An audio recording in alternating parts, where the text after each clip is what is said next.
Shadrach மேத்தாக் Abednego சொல்றாங்க, அவர் எங்களை விடுவிக்க வல்லவர். விடுவிக்காமல் போனா கூட அவரை தான் நாங்கள் நோக்கி பார்ப்போம், அவருக்கு தான் கீழ்ப்படிவோம். இப்பேற்பட்ட வைராக்கியம் நமக்கு வேணுங்க, இப்பேற்பட்ட நம்பிக்கை நமக்கு வேணும். உபத்திரவங்களை ஜெயித்தாங்க, சிலையை வணங்காததுனால அக்னி சூளையில போட்டாங்க. இவங்க எப்படி பேசினாங்க? எங்கள் ஆண்டவர் எங்களை விடுவிக்க வல்லவர். ஒரு வேளை விடுவிக்காமல் போனாலும் நாங்கள் அவரை தான் நோக்கி பார்ப்போம். விடுவிக்காம விட்டாரா? விடுவிக்காம விட்டாரா? நீங்க உண்மையா இருக்கும்போது அவர் எவ்வளவு உண்மையா இருப்பாரு, நீங்க வைராக்கியமா இருக்கும்போது அவர் எவ்வளவு வைராக்கியமா இருப்பாரு.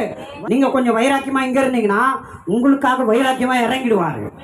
எதை மாற்றணுமோ மாத்திடுவாரு, எதை செய்யணுமோ செய்வாரு, எதை கொடுக்கணுமோ கொடுப்பாரு, எந்த சத்துருவை மடங்கடிக்கணுமோ மடங்கடிப்பாரு, எந்த பிசாசின் கிரியையை நொறுக்கணுமோ நொறுக்குவாரு, உங்களை சாட்சியா மாற்றிடுவாரு. சாத்ராக் மேத்தாக் ஆபேத்நேகோ வைராக்கியத்தை காட்டுறதுனால அக்னி சூளையில தூக்கி போடப்பட்ட போது கூட அந்த அக்னியின் வாசனை கூட அவங்க மேல வரலையாம், ஒரு முடி கூட கருகலையாம். ஏன்னா அக்னி மயமானவர் இறங்கிட்டார். இறங்கினாரா இல்லையா? நான் சொல்றேன், உங்களுக்கும் இறங்குவார், உங்க சூழ்நிலையில இறங்குவார், உங்க பிரச்சனையில இறங்குவார். அவரை தேடுங்க. சொல்லுங்க, நான் பிரச்சனைகள் மத்தியிலும், போராட்டங்கள் மத்தியிலும், உபத்திரவங்கள் மத்தியிலும், சோதனைகள் மத்தியிலும் இன்னும் அதிகமாய் அதிகமாய் அதிகமாய் நான் கர்த்தரை தேட வேண்டும்.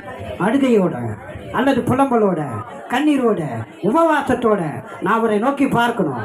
நான் அவரை நோக்கி பார்த்தா என் வாழ்க்கை பிரகாசமாய் மாறும், என் வாழ்க்கை மகிமையா மாறும், என் வாழ்க்கை சுகமாய் மாறும், என் வாழ்க்கை நிம்மதியா மாறும்.